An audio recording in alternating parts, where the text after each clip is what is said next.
Hold on to your mug. We're in for a wild night.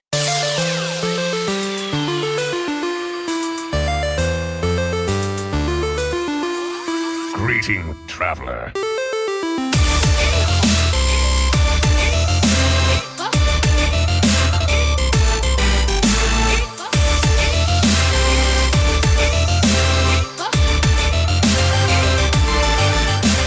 Welcome everybody to another episode of Born to be Wild, a Wild exclusive Hearthstone podcast where we have fun hanging out with friends, talking about the Wild format of Hearthstone, spotlighting members of the Wild community. I am your host, as always, Nate Wolf. It is good to be back on another beautiful Friday evening here in Portland, Oregon, and joined by two very awesome people. Hydra, how are you doing tonight?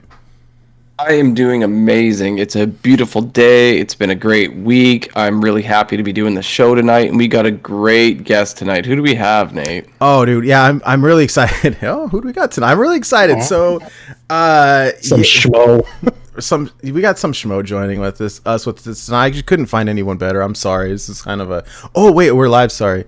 Joining us tonight, one of top Legend Wild players.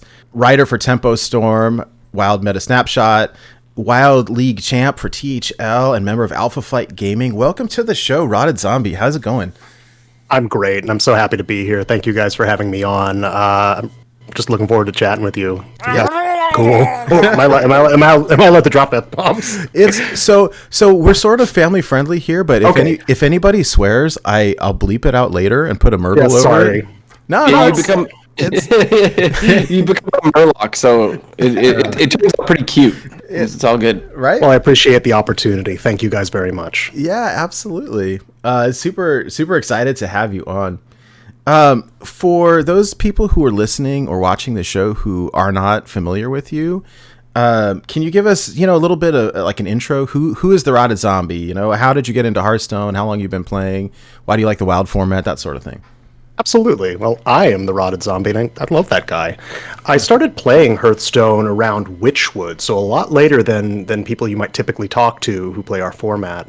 But I got into it because I play a lot of Blizzard games. I played a lot of Magic back in my day, and I thought, okay, I should finally just do this. And so I enjoyed the mainline game, but when some of my favorite cards like Void Lord, Carnivorous Cube, you kind of are going to get a theme there. When they went to rotate into Wild, I thought, I kind of don't want to leave these guys behind, so I went with them. And after that, I've just really been enjoying the format. I've worked my way up, working on my fundamentals. Like you said, I write for Tempo Storm. I'm a member of Amber Flight Gaming, and I just try to be a nice guy and a source of positivity even when things are hard. That's really cool. Which other Blizzard games did you play before you jumped into Hearthstone? Oh, buddy. So when I was at BlizzCon covering Hearthstone for Tempo, I also might have spent a lot of time playing Diablo 4. I'm an old Diablo guy, right back from the main line, and I am head over heels just so excited about the next installment in the franchise. But that can be for another podcast. Yeah. I'll be playing with you, so hit me up, because I can't wait either. Let's do it. Dude, 100%. We played so much Diablo. That was one of those, I remember being in, I don't know when Diablo 1 came out, but I remember buying it, getting up early, playing it before school. I don't know if it was, when did Diablo 1 come out? In the mid-late 90s? So that was high school for me. Okay. Yeah, I was in middle and high school. I'm 36, and I think you and I are basically in the same boat there. Yeah, good times, man. Diablo 1, the expansion, Diablo 2 we played a ton of. Diablo 3 was great. So yeah, no, I'm a big fan. In fact, we could just not talk about Hearthstone and just talk some Diablo for the next couple hours. It'd be great. We're a Diablo podcast now. Yeah, I totally, as soon as Resurrected was announced, I jumped right back into Diablo 2 again. And I was playing Diablo 2, and then realized that when the game was newer back in the day and I was playing it, I didn't really know what I was doing. Like, totally. Like, I was reading all these guides on making perfect characters and stuff, and I'm like, yeah, no, I guess 2001 Hydra did not know how to make good builds. And that's kind of analogous to I think a lot of our Hearthstone experiences. When we just got going, we wanted to play the fun-looking cards. We wanted to play the big minions, the Boulder Fist ogres, and now we kind of have a sense of what's going on. So it's sort of interesting how Blizzard games can work like that. That's hilarious. Sure. It's such a good analogy because I have successfully like tanked my way through 3 Diablo games. I mean, I'm sure there's a much more smooth way to finesse your way through Diablo than to just smash people with a giant hammer or sword or axe or whatever. Yeah. Yeah, but did you have fun with it? Oh, absolutely, man! I had so much fun. I will play it again for sure. So I assume that you're going to get the Diablo 2 remaster. Oh yeah, please. My only complaint with that is that they announced it and they're like, "Hey, pre-order right now." And I was like, "Oh yeah, cool. Do you get like a skin or a card back or a mount or a anything?" No, you just get to pay us early. Like, yeah, no, I'll pass. Thanks. Funding. For a small indie company. Small indie company, yeah. But I'm excited about it. I mean, I will get it for sure. I'm a little bit less excited about the mobile game. I've heard good things, but like I don't really like playing with my thumbs on a cell phone. I can barely play Hearthstone on my mobile device. I don't. As soon as I started playing it on a computer, I don't touch it on my phone, like at all. Yeah. No, if I want to do serious laddering, I'll use my computer. And this was a rule I set in place during the Snap era of APM.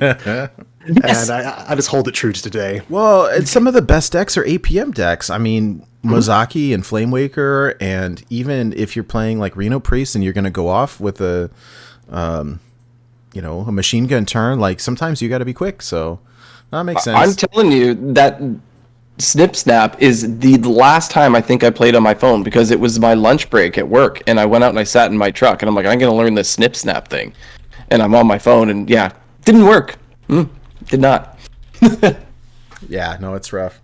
Hey, I wanted to give you a big shout out because the artist that you use, I stole her from you, and she's done all of our artwork, and she's so good. Oh, fantastic! Isn't she Christina good? is so good, and Yes. she's done a bunch of artwork for us. She's done 3 emotes and 2 mascot designs, and she's amazing.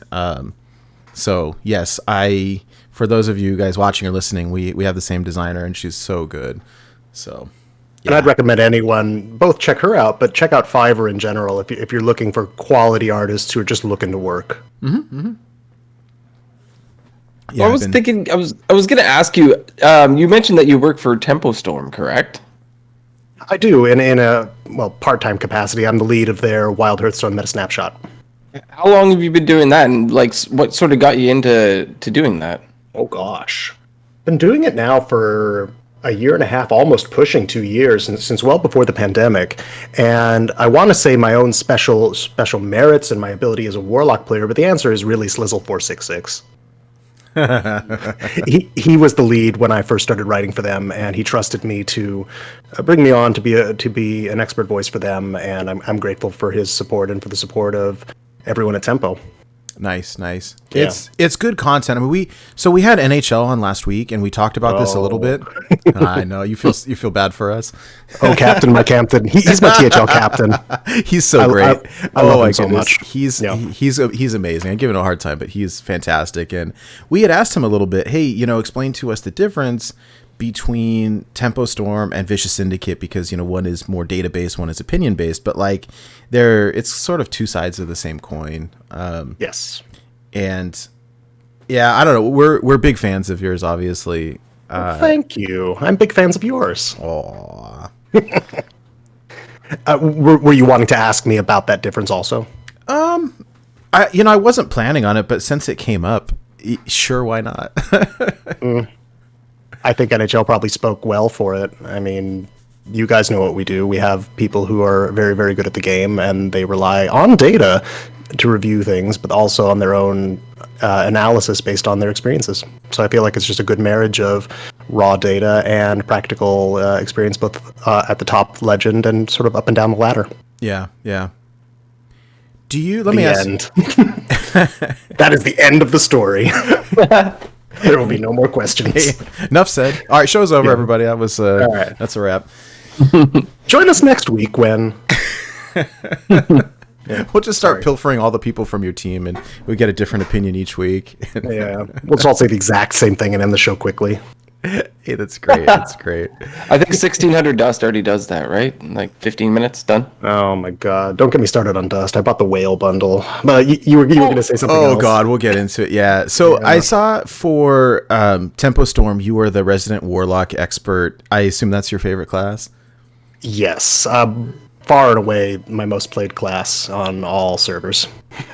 I have a confession to make. That Reno Lock deck that you sent over, I have it in all gold. It's very nice.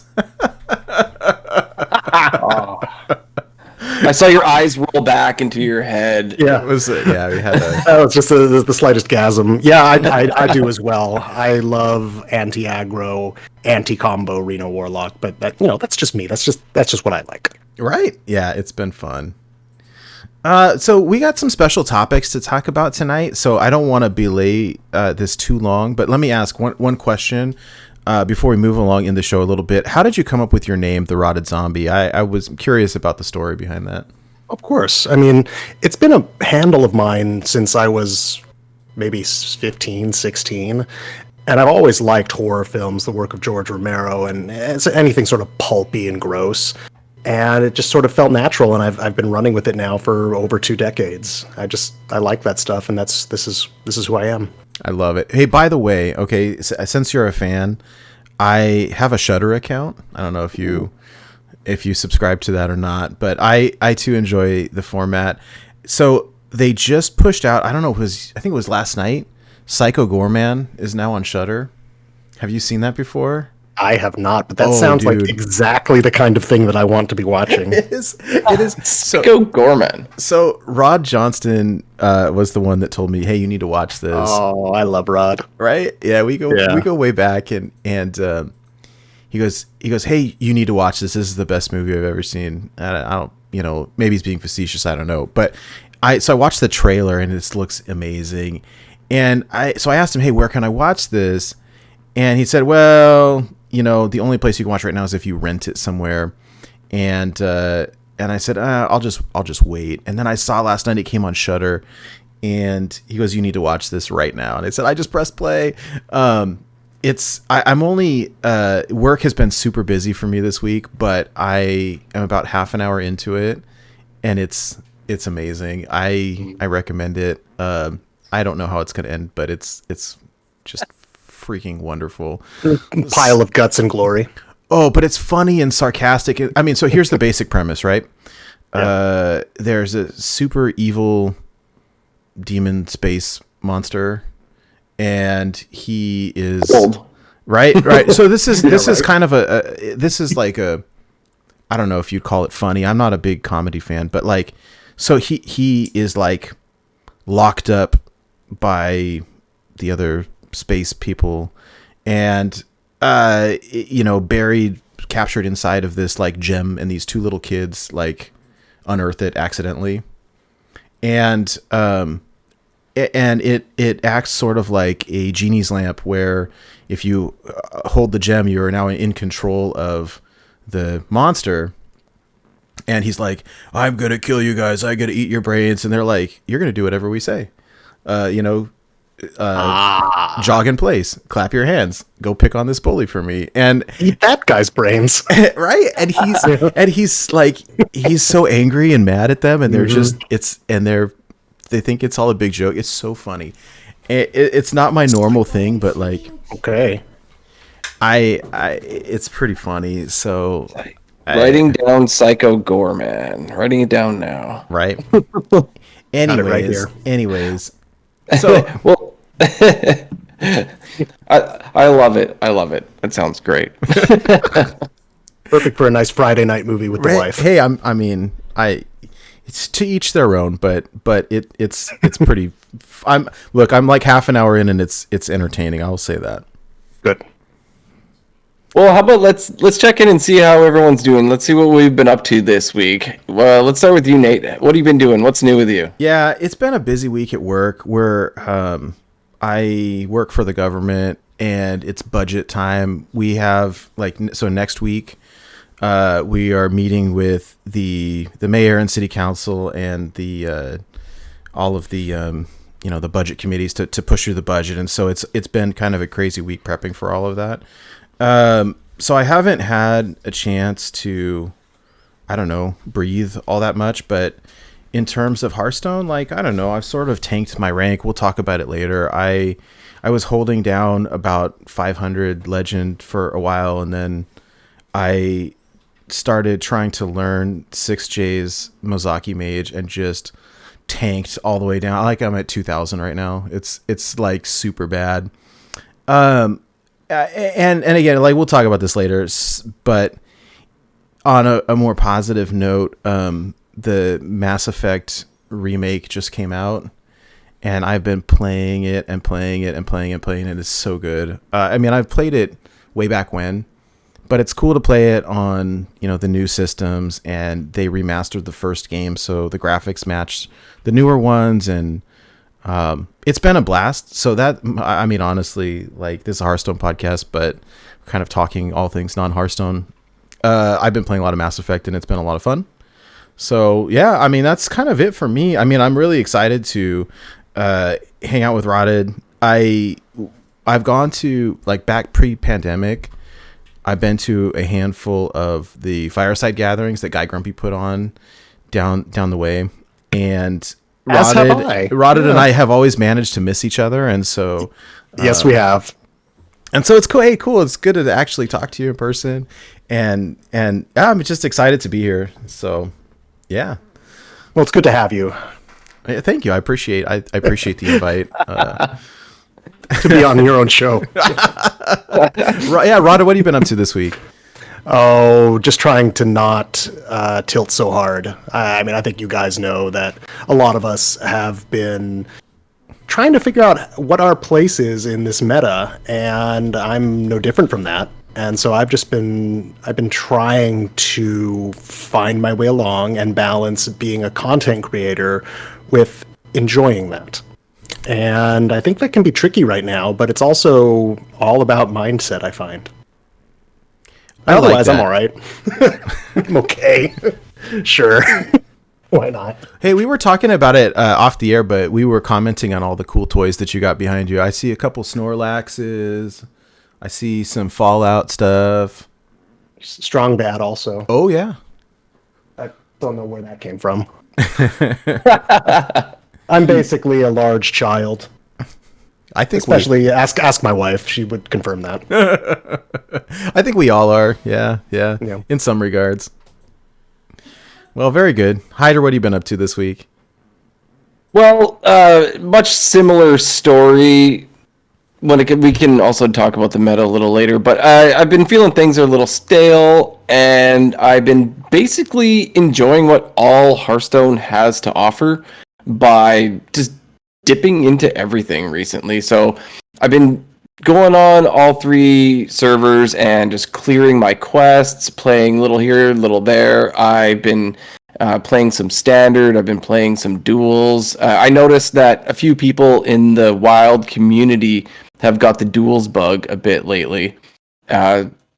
Jack made a post about something Team America was talking about. It's unfortunately or fortunately nerfed just the other day in a quick patch, but there was a gross combination where if you built your deck a certain way, you had to have a very large amount of legendaries, and so what you would do is have the smallest amount that Swagyard and I could figure out was 8. A minimum of 8. You could have gone a little bit less, but when you get the passive, you get a passive for when you play legendary, it duplicates it. Oh yeah.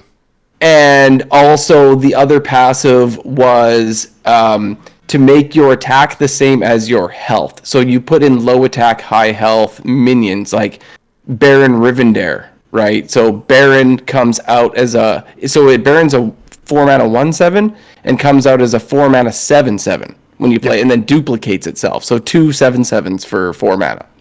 Wow. And so you play Nat Pagel becomes a 4/4. Walker Cho. Or Walker Cho becomes a 4/4, two of them each, right? All extremely cheap. It was absolutely ridiculous. And so when you built this deck, you would stomp. I mean, you're liable to lose the first game because you don't have your treasures yet. But after that, you just destroy everybody until you run into the mirror. And then it's whoever, I guess, draws better at that point.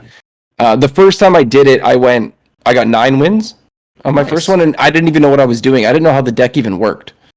Like, I just saw all these. I think it was when I saw Jack post it, and I was like, okay, I get a roll for Warrior. I didn't get Warrior, so I got Demon Hunter, and I just tried to put as many of the same legendaries in, and I didn't understand how the deck worked. Literally zero idea. Literally zero, and still got 9 wins. Hell yeah! Congratulations. That's awesome. Then it got nerfed. And it got nerfed, and I'm like, no, that was like probably my one and only chance to get a 12-win run. Yeah, it's all done. Pack it in. It's all done. But so I did that, and I also did a thing again. So I play on multiple accounts, but for some reason, when I get bored, I make another new one, and I like to start from the beginning, like rank 40, climb your way up. It's something I actually enjoy doing. Starting from the start, everybody has, your river crocs, and you're just fighting each other. I was actually curious because I wanted to see how many people were spending the $20 to buy a deck from the beginning, because it's there for you at the start. Like, there was no earning it. It's right in the store. It's an option you can get from the very beginning. And with about, I'm going to say 30 to 40 games, something like that, I only ran into one person that had purchased a deck. Wow. And they had bought the Control Warlock deck. And the rest of them, everybody just has really horrible decks like I did. So Is that good or bad, or sort of neither? I think it's great, to be honest, that not everybody is buying the pre-made deck right away, because I feel like you would be, if you're getting stomped by these $20 decks and you're just stuck at that rank 40, I feel like you would be forced, or feel like you were being forced to purchase it. Because yeah, you wouldn't be climbing anywhere. Like, yes, you don't lose any stars at that point for getting a loss, but at the same time, I feel like it would take forever. You would get slammed. Maybe if you're a new player, you may not want even to continue playing. I think you just get destroyed. I think this is kind of parallel to the conversation we may yet have about our relative ranks, because it's sort of like, what do people want to prioritize in terms of their Hearthstone experience?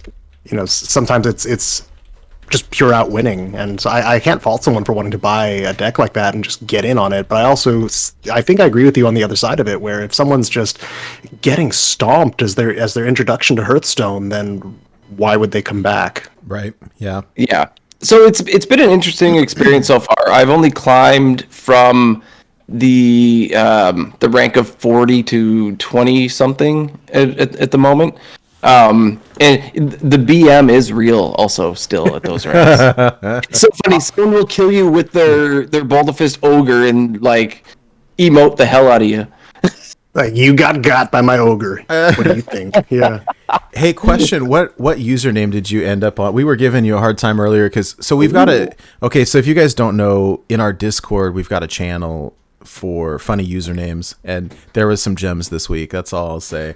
Not quite appropriate to say on the air, but there's some pretty good ones. No, I'm not any of the ones I posted. My username is Jack Torrance. Oh. Sounds like a very like private detective pseudonym. That's the guy from The Shining, right? Yeah. Hey. I was going to go with something else, but that works too. I'm almost done reading The Shining right now. I've been reading the book, and I have like 50 pages left currently. Oh man, Excellent. that one I think was very good. By the way, I read it, and I encourage you to. I think we talked about this a little bit off the air, but so I remember. Okay, of course, everybody knows the Stanley Kubrick, The Shining movie with Jack Nicholson, and we were talking about it because the Overlook Hotel, is here in Oregon. I think it's about an hour from where we live, but I've gone there before. We were on a road trip and checked it out, and it's very cool. It looks very different inside, but that's what they use for the outside. Sure. And that's super cool. The book was good. The movie was good. They made a made-for-TV version of it on one of the network channels, ABC or NBC or one of those. That was surprisingly good if you can find it somewhere to watch online. And then the sequel, Dr. Sleep, was really good, and the movie with Ewan McGregor was really good. I can't wait. Yeah, right? Yeah. I'm gonna no? No, I love Ewan McGregor. Yeah. Oh, okay. Okay, so here's yeah. here's the thing too.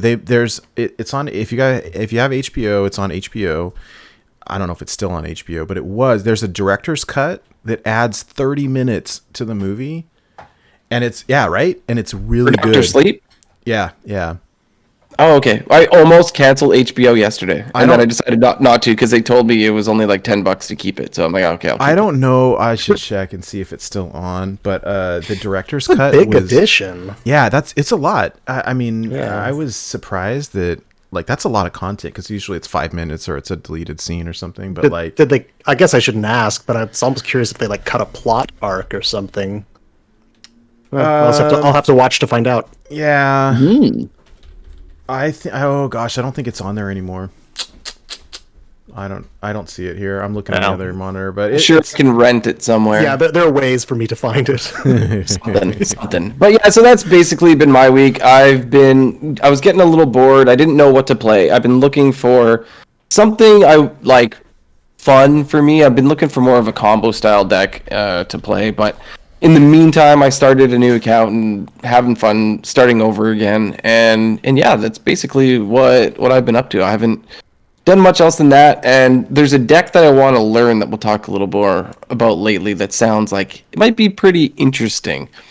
But yeah, that's basically been my week. Nice. Nate, what do we got going on with the listener series? Yeah, so we are in week 3 now. It's been a lot of fun. We are kind of learning a lot as we go. Had started kind of a new thread in the Discord of suggestions for the next season, and it's been really fun kind of interacting with people. And so I guess, well, first off, let me say it's been a lot of fun playing with everybody. I played against Swarmtides this week and I lost, but it was very fun. At least I eked out one win, and then he beat me, but it was great. So I have kind of our top players here as of the start of the week. So Sheep and I get together on Sunday to update the sheets. He does 99% of the work, and I talk to him while he's working and help in a very limited fashion. But here's the current standings as of the start of the week. So Ben from work is, well, there's 5 people who are tied for first at the moment. So Ben from work, Duocat, Shia, who won the last season, Swagwar, and Hydralisk. What? Now, what the interesting piece here, I think one of the things that we've experienced and maybe looking at finding ways to do this a little bit differently next time is that if somebody doesn't submit on time, you're not playing this week, or we've had a bunch of people drop. And so it's been interesting the first few weeks as we sort of cull out the people who have decided not to participate, and that's fine. But it's been really a lot of fun. We also have Bane, Martian Boo, Maxibon, the Cyberon, and Turtle Boy, who are right on their heels. So this has been a blast. And yeah, I mean, for those of you who aren't aware, it's a 5-week series followed by 3 weeks of playoffs, and every week there are special deck building restrictions. And yeah, it's been a lot of fun. So yeah, I'm a little worried. I got Ben from work We're playing tomorrow. Hey, that'll be fun. Ben and I practice a lot together, and He keeps saying I'll smork you down, but I don't know if that's like if he's trying to trick me or not. He said that in the chat just now. He's trying to get in your head. it's psychological warfare. That's been his theme for the season. Is we'll smork you down. It's great, and it's been a lot of fun, and we have really been actively kind of engaging with the community in terms of kind of prepping already for what's in store for next season. We've got a lot of good feedback. And so I don't want to spend too much time on it on the show. If you guys are interested, please reach out. We've got a separate Discord for it because there's a lot going on and it's easier to kind of contain. But yeah, no, it's been a blast, and kind of more news to follow. But yeah, I think we'll be trying to set up some streamed matches going forward. It's just been a really, really busy week for me in terms of work, but ideally next week we'll get a match or two streamed, and it'll be an absolute blast. We do have, I keep meaning to get these over to Wildcard to get them in our shop, but we got a couple new logos too that are specially made for the series, which turn out really cool. So I'm excited about that as well. That looks great. Thanks. Yeah, dude. We got this esports style thing going on, and it's pretty fun. It's pretty fun. It's where we got to get a jersey. Yeah, you know what? I'm a little bit sad because I reached out to our designer who did these, and I asked him, "Hey, do you do jerseys?" And he goes, "No, I'm sorry, I don't." So, but hold on. What about a patch? Could there be like a... Yeah, no, I we could probably do those. You know who does have jerseys? Alpha Flight Gaming. I actually I reached out to Guy Grumpy, who is part of Hype Horizon, and I reached out to Dawn, who is the leader of Alpha Flight Gaming, and asked about where they got their jerseys, and so we have some leads.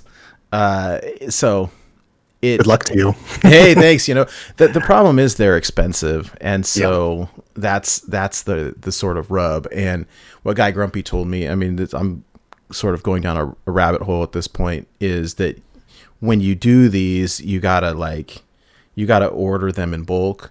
Really, what we've tried to do with the shop is have things like not ordered until or not printed until they're ordered, so that we're not amassing this big backlog or having to pay a bunch of money up front. And it's worked out really well. And big shout out and thank you to Wildcard and his wife who run our merch shop. But in terms of jerseys, like, you got to buy a bunch of them, or you got to pre-order, a certain amount. But if we could get cool ones, like I imagine, like I'd get one for sure. So, we'll see. More to follow. Hopefully things will die down a little bit and we can look into that. But I love the artwork, so I'll make you a jersey. Oh, rock and roll. Yep, $5, a Sharpie, 10 minutes. Oh, done. All right. You want a white T-shirt, or what color shirt? I guess orange. We probably should do orange. Yeah, I could use like silver then. So we have a question in chat. Sometimes we engage with chat on the show, sometimes we don't. Firewalk with Me says, if I got a jersey, would that help my win rate with APM Mage? Yes, guaranteed, 100%. Yes. Yes. And you'll need the armbands, you'll need the headband, and you'll really just need every single piece of merchandise that you can possibly spend money on. See, especially the golden version. Yeah, you heard that from the lead writer for Tempo Storm Wild Meta Snapshot right there. That's also, interestingly enough, all golden decks have a higher win percentage. It's a scientifically proven fact. You always draw golden Leroy. You also always draw golden patches, unfortunately. Golden aggro decks. Yeah, I know. I feel you there. Anyways, that's it for the listener series. I do want to say one more big thank you to Electric Sheep City, who has been absolutely instrumental in doing all of the coding on the spreadsheets behind the scenes. It's made everything so much better than having to do things manually. And also a big thank you to Ridiculous Hat, who has helped quite a bit and has been a great friend to the show. And we're already kind of behind the scenes planning for next season and how to improve from where we are right now. So very excited and sort of ready to move on to the news here. Yeah, so we don't have a lot of news this week, but we'll start off with the Golden Standard bundles. So there's 2 different bundles that Blizzard has put into the Hearthstone store. And the first one is $24.99. It comes with 1 Golden Legendary and 5 Golden Packs. And the second bundle is the Mega Bundle, and that is 2 Golden Legendaries and 10 Golden Packs. So if you love golden cards, this is probably your best bet if you are okay spending the money. I haven't done a breakdown, on the math or anything, but these are guaranteed golden cards. And I see Rotted over there. It looks like he has something to say about this. Did you get these, Rotted? Blizzard knows my one weakness, guys. That I'm weak. I got the big one, not the little one, though, so I guess that's good. You're a better man than me because I got both. Oh. I'm in the same boat. I'm in the same boat, unfortunately. Okay, I love the gold cards. They put this in the store, and it's like, okay. I couldn't help myself. And I will say, I tweeted this out earlier this week, and I stand by it that okay, I'm doing okay financially, and I feel like I can afford this, I suppose. Which I'm I guess lucky or grateful to be in the position that I'm in. That being said, dude, this is not a good deal. In terms of okay, you get two gold legends and a bunch of golden commons for $50. Oh, dude, it's expensive. It's really expensive. It's purely aimed at people like us, which is fine. It is. Yeah. It is. And I ended up so I got both. I got golden Barack Obama, which is cool. I got golden the weapon, the hunter weapon that plays a secret, whatever it's called, Ringling's rifle. Yes. Oh, nice. I got that. That one's his play. Yeah. Yeah. And I got some other one that I can't remember now. I'll have to look it up. and then I opened one in the pack. So that I think was the saving grace for me, is that there was one in the packs. Yeah, I found one in my packs as well, which felt good. What did you get, Rotted? Oh, gosh. The one out of the packs was High Abyss Allura. Ooh. And then for the life of me, I legit cannot remember what the other 2 were. They're just basically... It's a combined choose my own golden warlock legendary. I like it. Yeah. Gotcha. Oh, yeah. I remember now. I got Serena Bloodfeather. So I'm looking it up here. The ones that I got in the included Serena Bloodfeather, and then I got Kiri Chosen of Elune, which I don't know if it'll ever see play or not, but okay, it is what it looks nice at least. And then I got Ringling's rifle, and then in the packs I got Barack Code Obama, which is super cool. I am happy to get the hunter cards at least. I don't play a lot of hunter, but Ringling's rifle is a good one. I can't stand not having a golden weapon. Especially if you have the golden hero and then you get a weapon up and it's all grayed out. I don't know. Oh, I have the same compulsion about hero cards. I have a golden warlock, let's say, and if I had a non-golden Bloodreaver Gul'dan, and suddenly my bite is ordinary. Yeah. Okay. This is. I'm glad you said that. I'm glad you said that because this journey down golden decks has only been something that I've done in the last, I don't know, year and a half.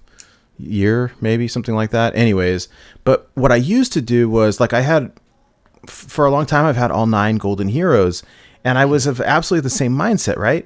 Hey, I've got this golden hero. I spent all this time trying to get 500 wins, then you get 1,000 wins, and then I play this hero card, and all of a sudden my awesome gold hero power is now brown oak hero power. Dude, that's not cool. That is not cool at all. And so even as a junior whale, I was crafting in gold hero cards only. None of the other cards, but the hero cards I would do in gold because, I just refuse to have a non-gold hero power. So, I've worked for too long at this game.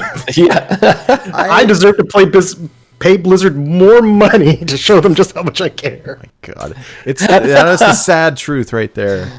Yeah. No, but it's fine. It's like you said. It turns out we're adults, and money can be exchanged for things we like. It's true, right? Yeah. I too purchased this, and I went down the same route as Nate. I got both. So, we're changing the name of the show to Born to Be Whale. I'm sorry. I actually just got it just before the show. It was payday, and my wife won $1,000 on a scratch ticket like 2 days ago. Well, so I was that's like, cool. Yeah. So I'm like, congrats, that's awesome. I was like, it's basically free, right? Yeah, her hard work translates to your golden bundle. I guess she didn't really work hard, but she still won.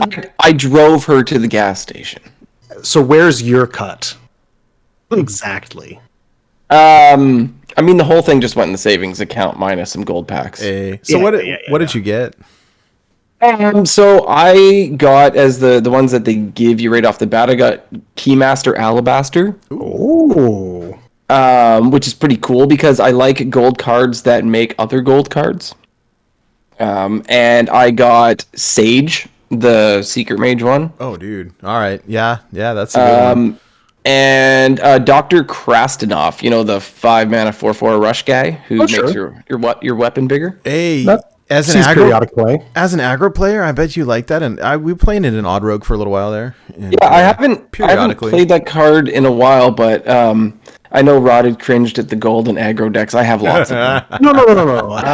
I'm just trying to keep up an image. I think aggro is perfectly fine. If that's your thing, do it. And I also I packed one also. I got the Guff Rune Totem. The 3-mana 2/4 after you cast a nature spell, give a friendly minion +2/+2. Oh, the druid dude. Yeah, the druid dude. He's a himbo for sure. So it'll find its home. Yeah, it's a thing. So I'll take it. It will. Yeah. Hey, those are good pulls, dude. Congrats.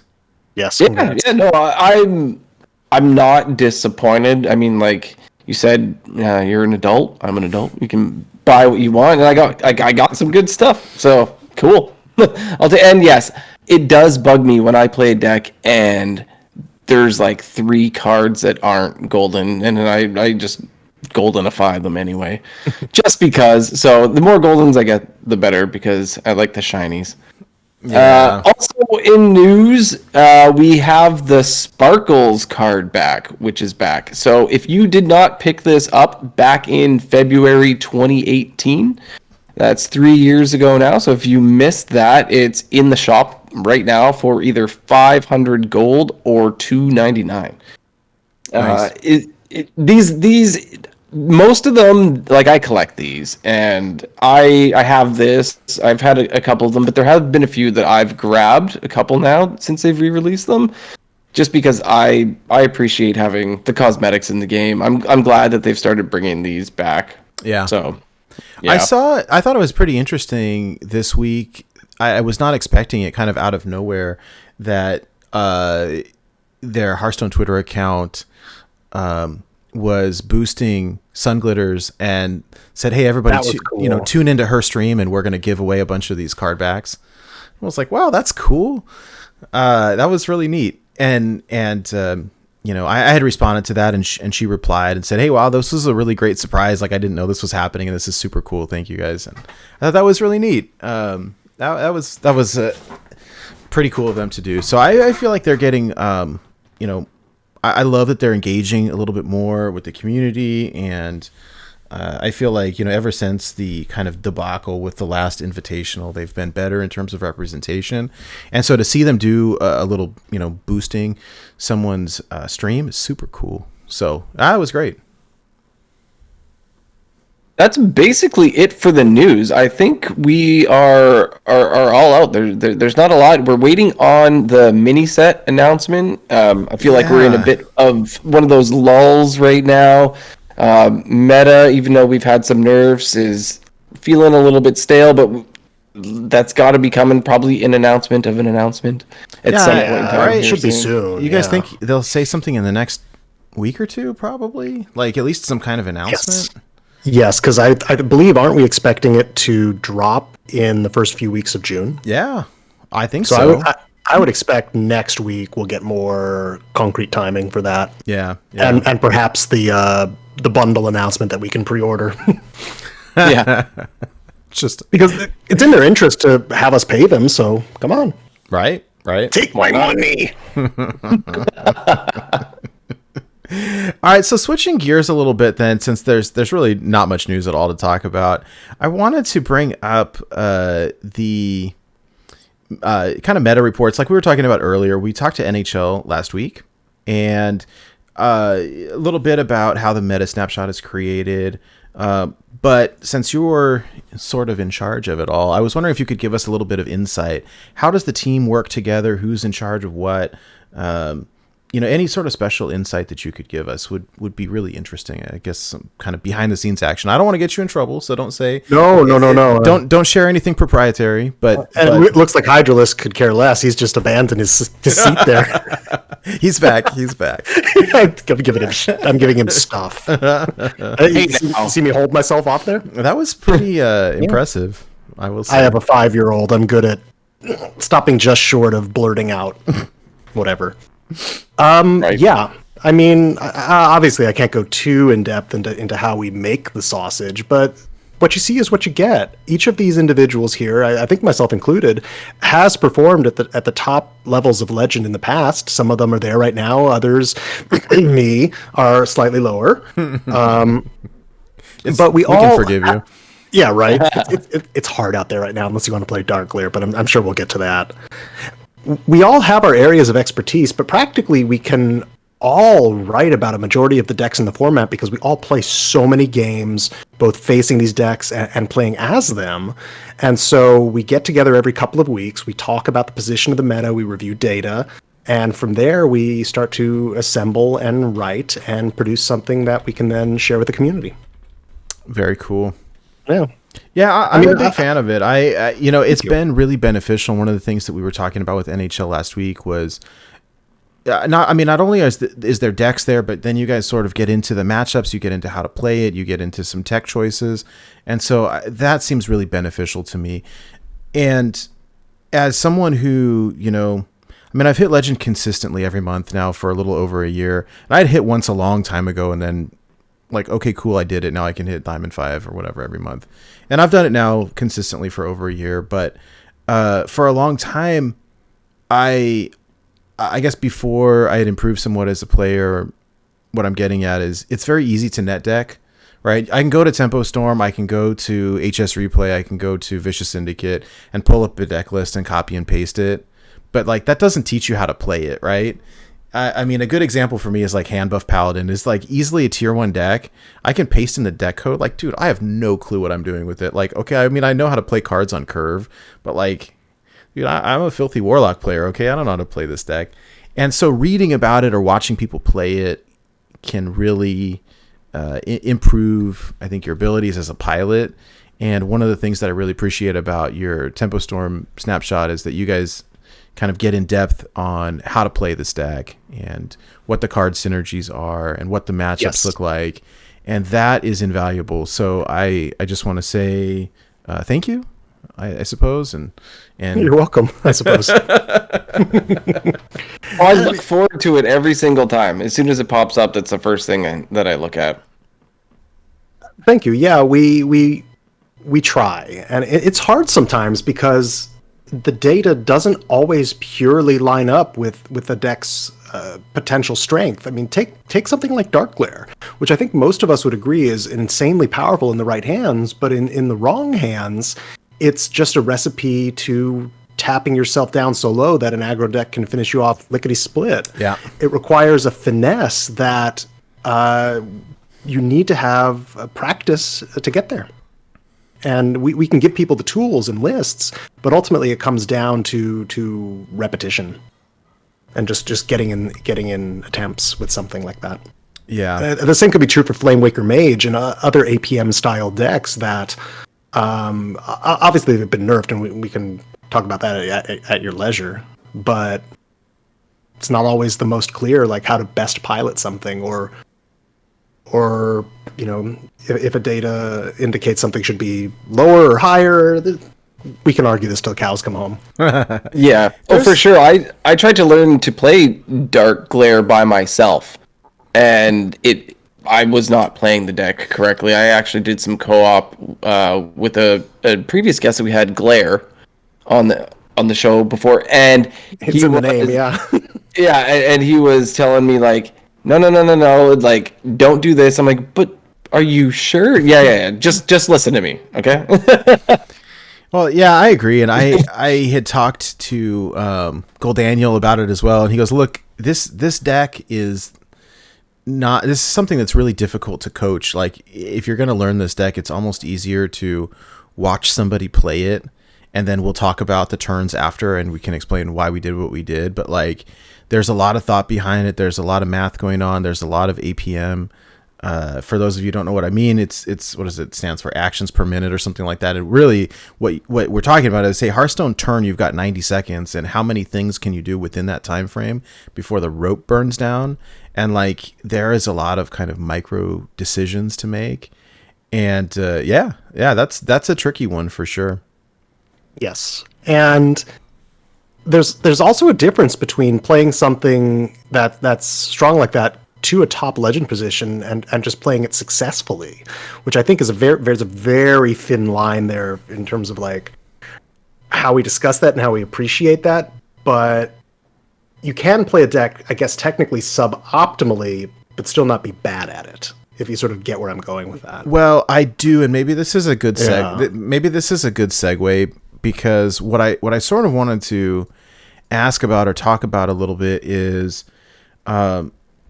the meta in terms of how it's spread across different ranks. And what I mean by that is like, hey, here's the example. Like you said, I can take a really strong deck. I can take a tier 1 deck and I can pilot it suboptimally to whatever my goal is, whether it's Diamond 5 or whether it's Legend or whatever it is, right?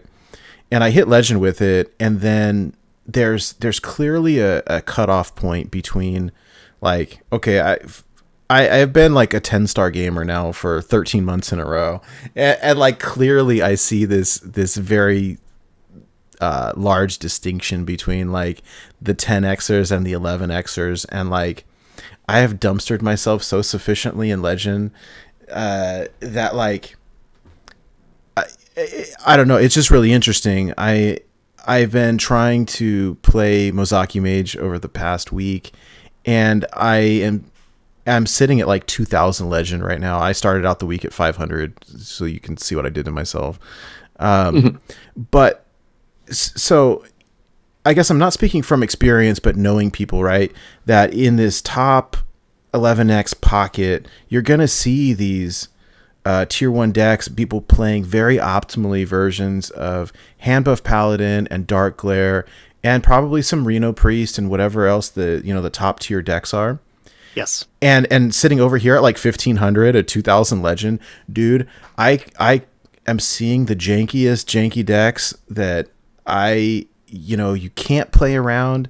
People are running like hard teching cards or playing super weird stuff. And like, I feel like I'm playing this deck optimally, at least I think I am, and just crashing and burning super hard. And so, it's an interesting distinction there. And well, I don't know. Do you have any thoughts on this? I have a lot of thoughts on this. I think a lot of people in our community get caught up on the difference between someone who finishes with an 11-star bonus and finishes with a 10-star bonus in terms of that perceived skill gap that is required to get there.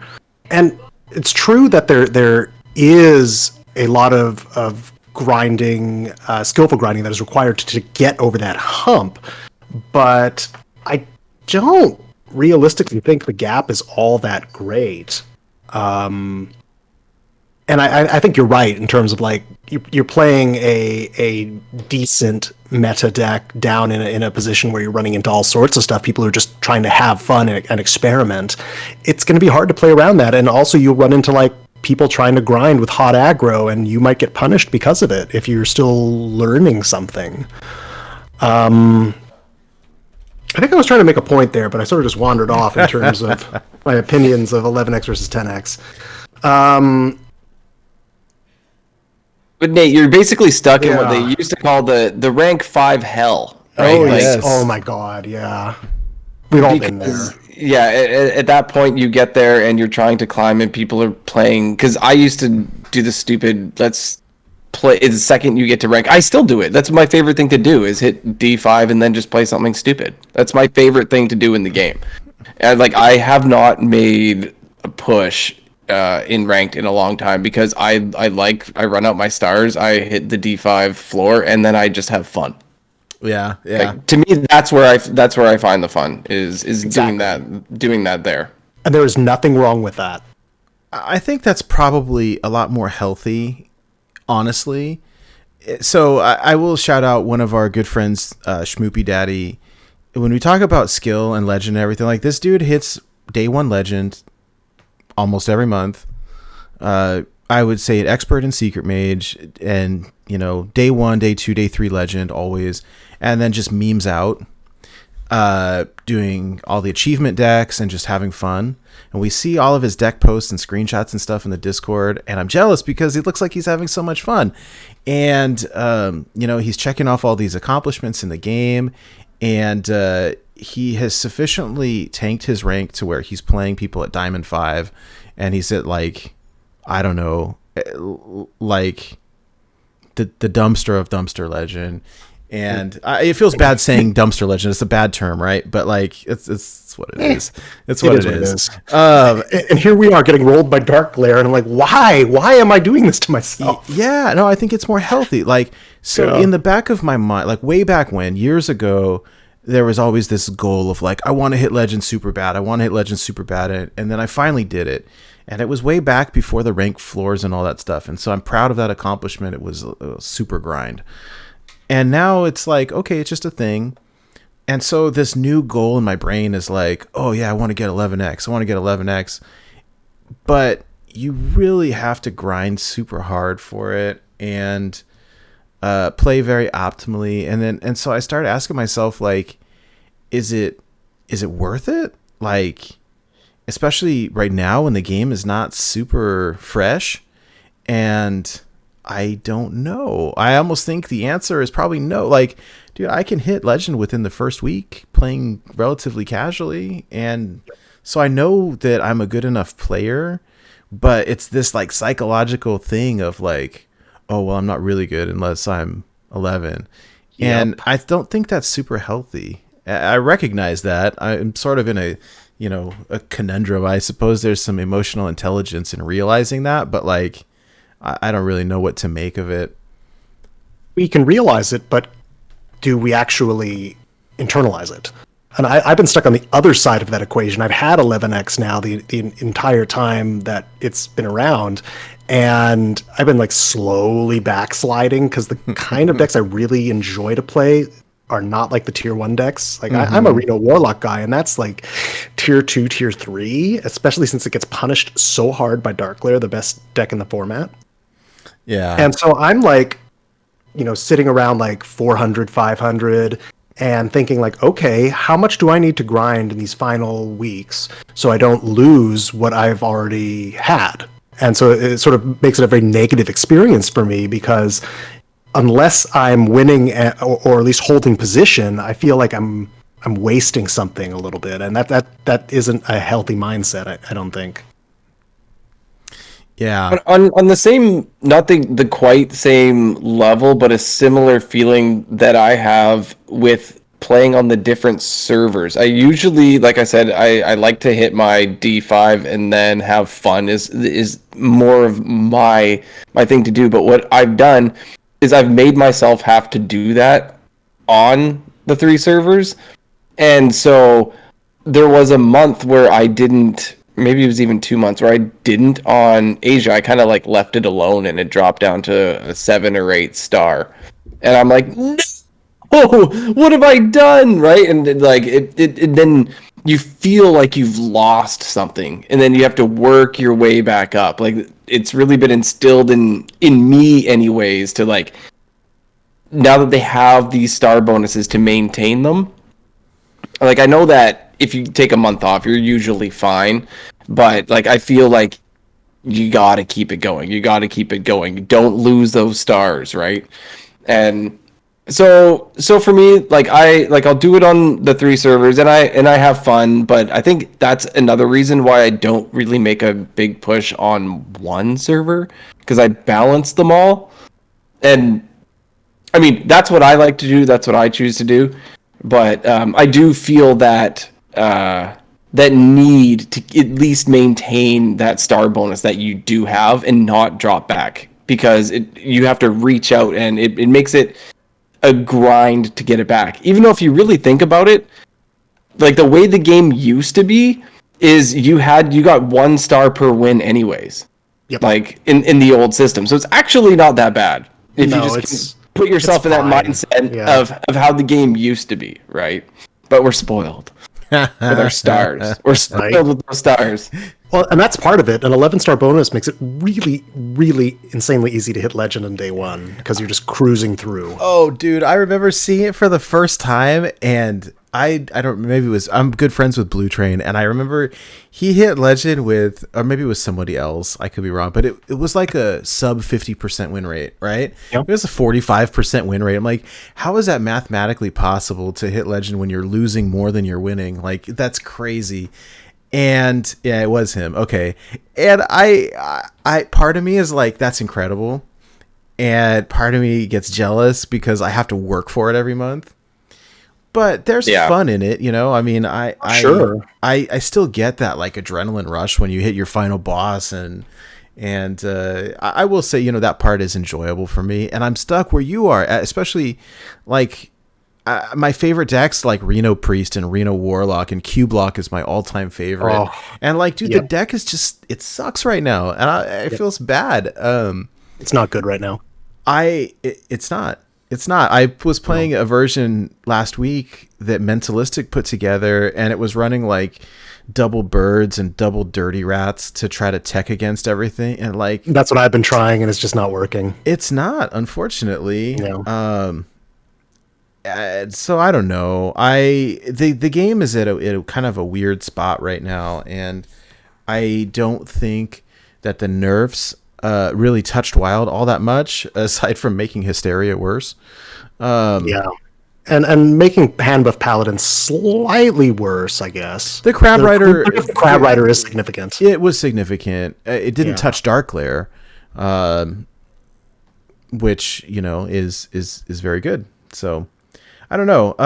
I guess my question for you is, do you have any tips on breaking through to the next level of gameplay, regardless of what that is? So, you know, maybe my goal is to break through from 10 to 11, but what about somebody who is trying to hit Diamond 5 for the first time, or trying to hit Legend for the first time? Just general gameplay tips to, like, improve your game. Absolutely. I think there are a few different ways you can approach this.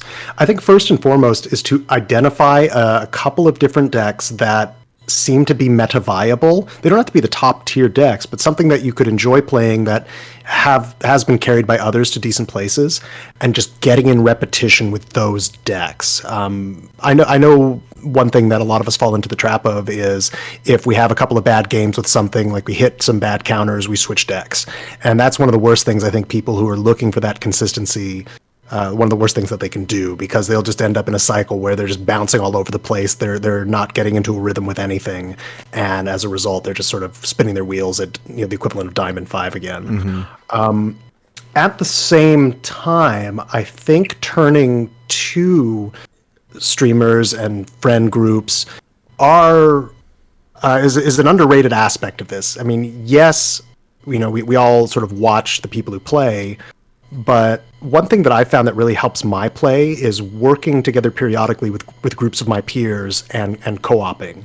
Like, talking through the plays together, sort of seeing how they approach turns versus how I approach turns, and using that and sort of analyzing it to see like where are the gaps in my play. So those are the two tips I'd take. Like, pick a couple decks, get familiar with them, and grind them, and then don't be afraid to ask for help. Yeah, just to piggyback on that a tiny bit, I want to make a couple points. I think the first one is I've hit Legend many times with like a tier 2 or tier 3 deck. It's definitely doable. Oh, it's certainly doable. If you are really comfortable piloting the deck, you know the ins and the outs, you know how to pilot it very well. So I will say, being comfortable with the deck is really important. I agree 100%. And the other point that you made, I agree with like 1,000%. More often than not, like, I love co-oping. It's so fun, and it's not necessarily even to, sometimes it's to, borrow the intelligence of my peers. Hey, help me pilot this. But sometimes it's just more fun, honestly. Like, to play with somebody else than to play solo. When I play solo, I end up watching Netflix on the other screen and playing Hearthstone on this one, and then I play suboptimally. And yes, I've done that too. It's very fun playing with someone and just talking through the plays and enjoy it. And then something crazy happens and you can enjoy it together. Somebody dirty rats your Mozaki with no way to clear it, and you just laugh and laugh and laugh and kill them the next turn, or whatever. I mean, I some of my best games have been playing with Ben from work or Blue Train, playing with NHL or Otters or 6J or one of these people, and it's just so much fun to hang out and talk through, and then you learn things as well. And so I agree with you 100% on that recommendation. I think if anybody out there listening is interested in doing that sometime, there's many Discords where people will be happy to play games with you, whether it's ours or, somebody else's. I spent a lot of time in Burnts, but like wherever, there's a lot of different places, and I recommend it for sure. Yes. Yeah, 100%. I think I'm going to catch the co-op bug. I haven't done that in a while, and it's so fun. It's so fun. I've gotten to know these guys so much better by spending time with them in Discord, and it's not just the plays, it's the people. Oh, for sure. It helps make a game that can sometimes feel stale a lot less so. Yeah. And And I that's feel really important to me right now. Yeah, I am very prone to ladder anxiety, like a lot of us are. And when I play by myself, I literally, but like if I'm on that climb between D5 and Legend, I make a play and then I get up and I pace around my room while my opponent is doing their play. Like, I get up and I walk and I move around, and then when that game is over, win or lose, I take like a 5-minute break. And I walk away, I'll go to the fridge, I'll make a sandwich, like whatever, and then like I come back, okay, new game. And I think you've touched on something there that's actually really important advice to give people who are trying to set goals and achieve them in Hearthstone. Step away, for the love of God. There are going to be periods where you'll lose a couple in a row and you'll just feel tilted and you'll rush your plays. Just step away. You don't have to complete it right now. You don't have to do anything right now. Step away. Yeah, I don't remember who it was that told me this, but there was the idea of, hey, if you lose a game, okay, that's fine. But if you lose 2 in a row, take at least a 5-minute break. Refresh your mental state, drink some water, do a couple push-ups, whatever it is. But like, clear your mind, because so much of it is mental, like a lot of games, But if you get in a bad place, you hit this funk, and then you go this downward spiral. You start getting angry. You play too fast. You complain about your opponent, and it just it's not good. So yeah, that's great advice. No. That's great advice. Yeah, there's nothing worse than, like, for me, when I make a play and the second I've finished making the play, I realize it was the wrong play, and that can send me down that downward spiral like you were talking about. So for me, definitely those breaks are an amazing idea, because you're going to queue into the next game still upset about what you did the last time, and you're probably not in the right mindset to start that next game yet. That happened to me this past week. I was playing against a Mozaki mage, and they dropped Talon Fordring, and I had the counter. Like I could have won the game, and I played too fast. And as soon as I hit end turn, I realized like, oh, all I had to do was kill the Talon and then Dirty Rat, and it would have popped the Mozaki, or like dropped the Mozaki, and then I could have killed the Mozaki, and it would have been over. And I did not do that, and then I lost the next turn. It was great. It was really great. I was super tilted for the rest of the night, and then I tanked super hard. So, speaking from experience, Oh yeah. my We've all big been there. weakness is playing way too fast. So, yeah. Anyways, hey, by the way, since we're talking about meta reports a little bit, I didn't add it to the show notes, but it was one thing that I sort of realized this week was that Slizzle put together, it's not out yet, but he's like crowdsourcing a community meta report. Ooh. I will be really interested just to see what happens. So I don't know if you guys filled this out. I think it's still live right now for maybe today. I think it is over very soon. But it's a Google form, and it lists, there's probably, I don't know, 20-ish decks, and he asks you to classify them. Is this, tier 1, low tier 1, high tier 2, tier 2, low tier 2, and it goes through down to, I don't know, tier 4, tier 5. And I will be really, really interested to see what the community thinks versus what Tempo Storm thinks versus what Vicious Syndicate thinks. Versus whoever else, whether it's, Team Wildside or whatever. And Exactly. And I think the perception sometimes is that some deck is super busted when maybe in reality it's not. I don't know. I don't know. Have you guys seen that, or do you have any thoughts on that? I voted on it instantly. I picked it up and I went through. I thought it was great. I think it's a really good idea just to see what the community comes up with. Rotted, did you see this? Since he's technically my competition, am I supposed to malign him? It's like I'm thinking of an episode of The Simpsons where Homer starts some nebulous technology company that doesn't actually do anything, and he arranges to get bought out by Bill Gates, who then comes with his goons and like destroys his living room. So, no, I mean, I've seen it. And I'm really eager to see the results that he pulls out of it, because not only do I think Slizzle is an excellent analyst at the game, I think it sort of speaks to that breakdown you had on screen for a while there in terms of like, top legend this, mid tier that. I think things can look very different in the various places, and sort of like you had, Trilisk, that's why I try to spend time every month hitting legend in each region, so I can get a sense of the appreciable differences there. I'm curious to see what his data brings back, and how it meshes with not only my own analysis at Tempo Storm, but with the other analyses being performed by other top players. Yeah, it'll be fun.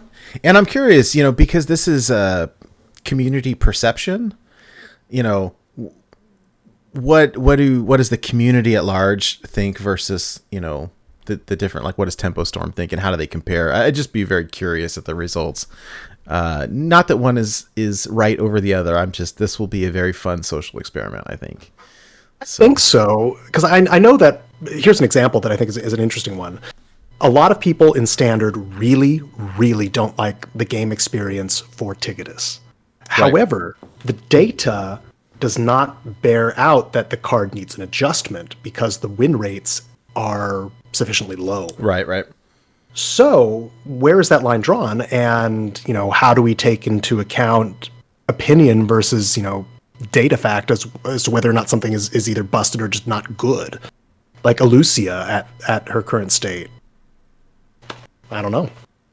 Yeah, well, it's another one, like you said, what do the numbers say versus what do the emotions say? Yes. Ticketus and Elucia are both perfect examples of like feels super bad. I remember Jack making a video on, why you're playing Elucia wrong and how to play it correctly, and thinking like I've won so many games because someone played Elucia poorly and gave me their win con. I'm like, oh, cool, I'll just kill you, thanks. And it's hard to do, but then when it happens to you, it feels super bad. Or like you said, the Ticketus win rate is, I don't know, what is it, 40%, 40 some percent or something. And I forget the exact data point, but it was under 50 and low enough that it's like, okay, why do we care? This card is not good. No, but here we are. But I think I hit Duin one time in a legend boss, and it was a Reno Lock mirror match. Oh boy! And like, dude, brand Ticketus and mill a third of your deck. Like, it feels super bad. Yep, but you lost that match. I won the match actually, but you won that match. I did, but it feels, it's one of those where when it happens to you, it feels super bad, but when you do it to someone else, you are like king of the mountain, and it's so glorious that, like. See, that's why I love this card, because I play a lot of aggro, so I never see the card when I'm against the deck, and then when I've been playing a lot of Control Warlock as well, so when I play it, I have fun. So I never see it when I verse it, and I get to play it against other people. So it's like the best of everything. Please don't nerf it. It's that's fun. Great. That's great. It's the card you want to see screaming out of Void Caller, and you're like, okay, you're just dead. Yeah. Right? Yeah. It's interesting. I mean, I've seen some people put it in Reno Lock, and some people don't. And I kind of see pros and cons for both. Feels bad to come from a Void Caller or a Willow.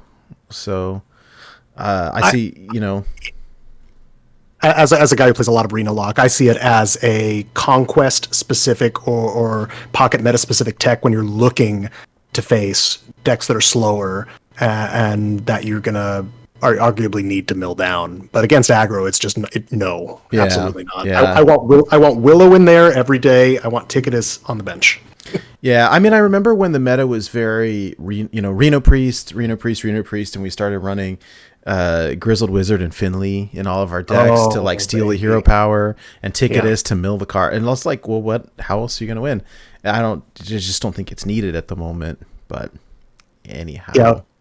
Yeah, that's a whole nother ball. Yeah, I don't want to go down that rabbit hole. But hey, one of the things that I also wanted to chat a little bit about was the idea of like Hearthstone Burnout.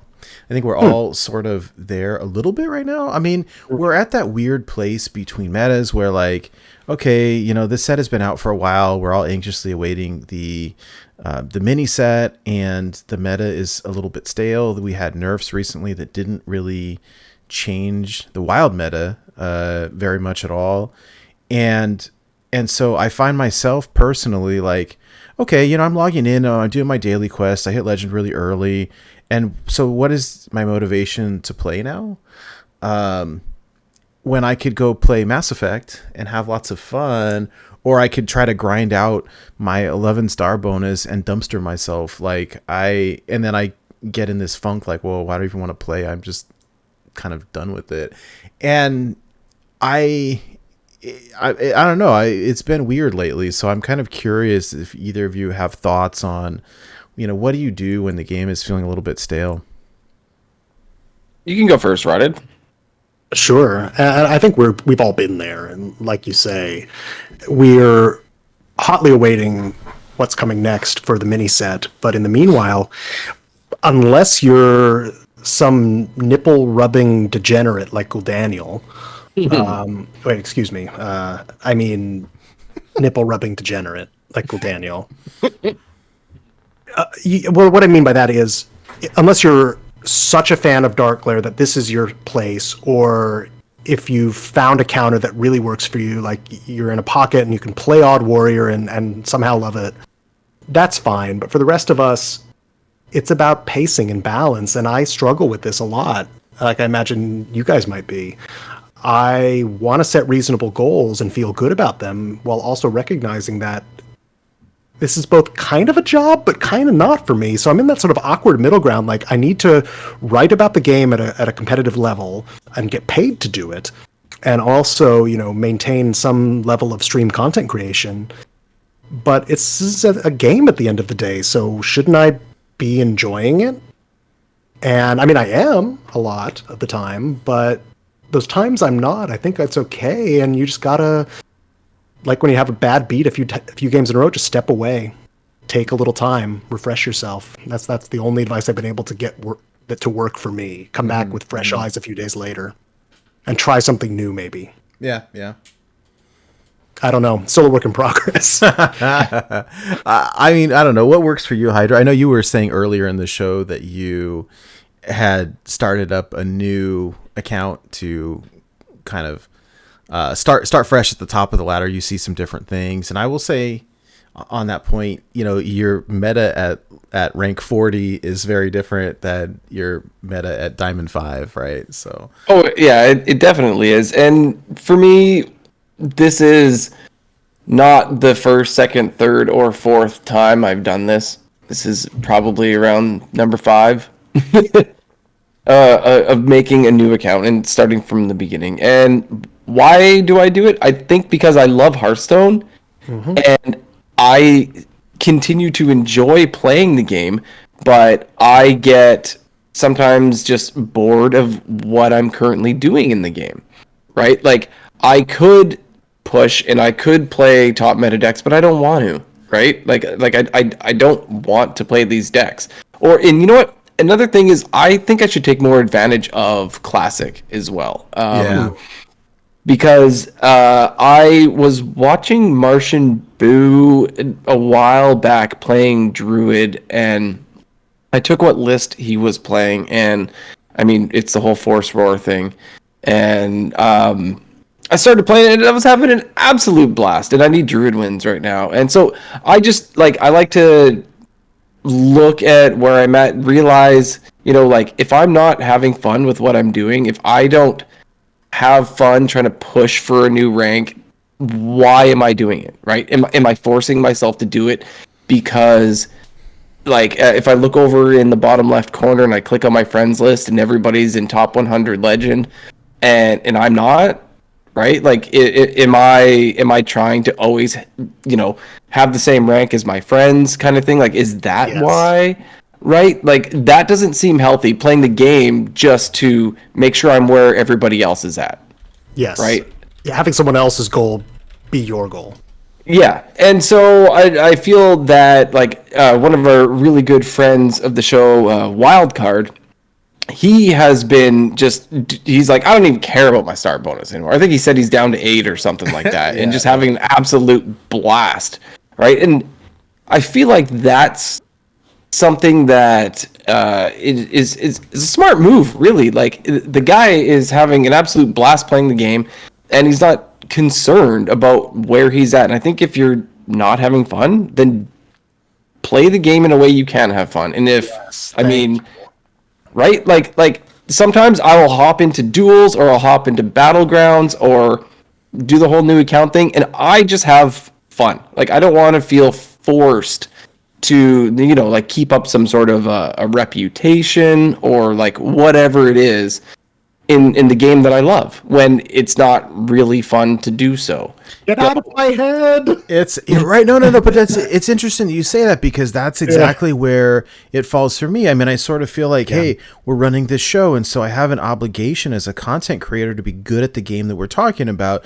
And so I hit Legend week 1 every week, and that's how it is. It's almost never day 1, because I work full time, and I'm not going to stay up until 4 a.m. Trying to grind out wins when I got to work at 8. Not gonna happen. But within that first week, typically I'll get to D5 in the first day or 2, and then Legend by the end of the week. And that's perfectly reasonable. But dude, the one time day 1 landed on a Saturday or a Sunday or whatever it was, and I did it in one day. It was the most miserable experience that I have ever had. Grind with 10 stars, and I got there with a 55, maybe 57% win rate. Nice. And but 55%, okay, that means that maybe I won, or maybe it was 53. It was over 50, but barely. And it was okay, so I won a couple more games than I lost, and I just played Hearthstone I just played Hearthstone for 15 hours or whatever it was. It's just an absolutely miserable experience. And a lot of games. You said something there that I found really interesting. I think you can be good at the game without being the best at the game. And I think that's a hurdle that not all of us have gotten over yet. Like you can be really damn good at Hearthstone, but that doesn't mean you have to be like top X or Y.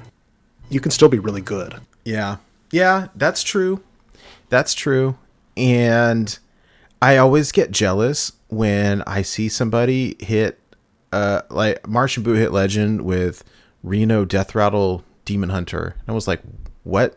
How is that? A few times, yeah. How is that even possible? I try playing it and I just get curb stomped super hard.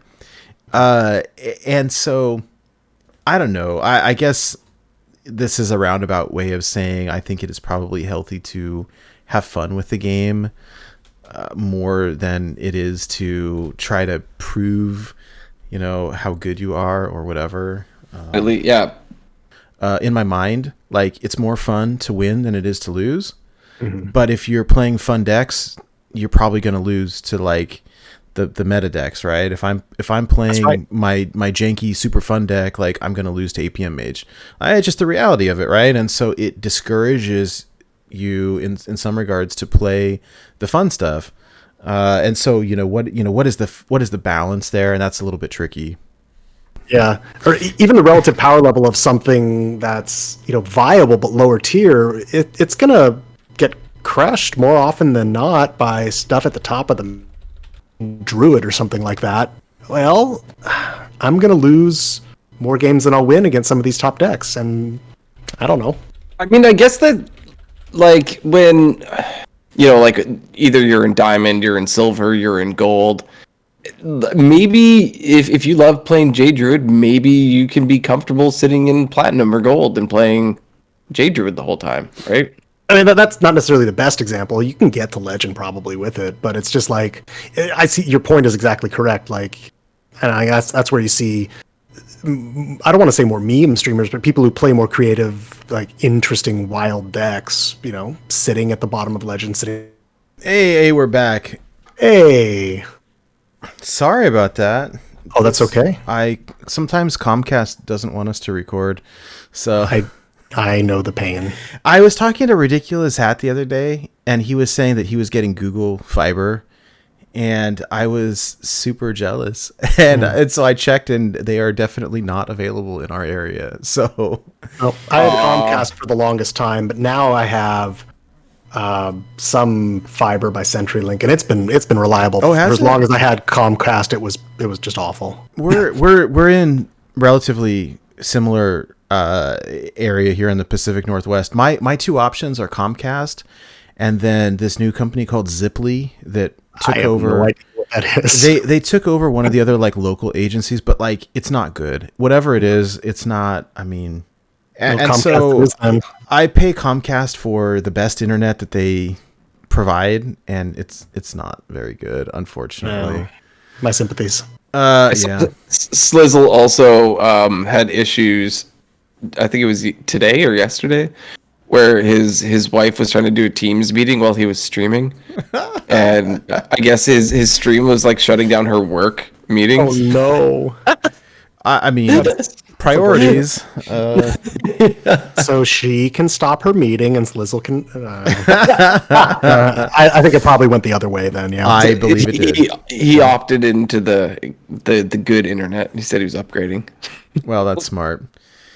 Anyways, I'm sorry about that, you guys. I appreciate your patience while I rebooted. It seems like everything is working again. So it's good to have you back. Cool. Thanks. Anyways. So I suppose I know we were talking a little bit about Burnout and all this stuff. I think that one of the things that you said earlier sort of resonated a lot, that there's still fun decks that are not necessarily your tier 1, tier 2 that you can successfully rank with. I saw Cream Puff the other day playing Reno Shutterwalk Shaman.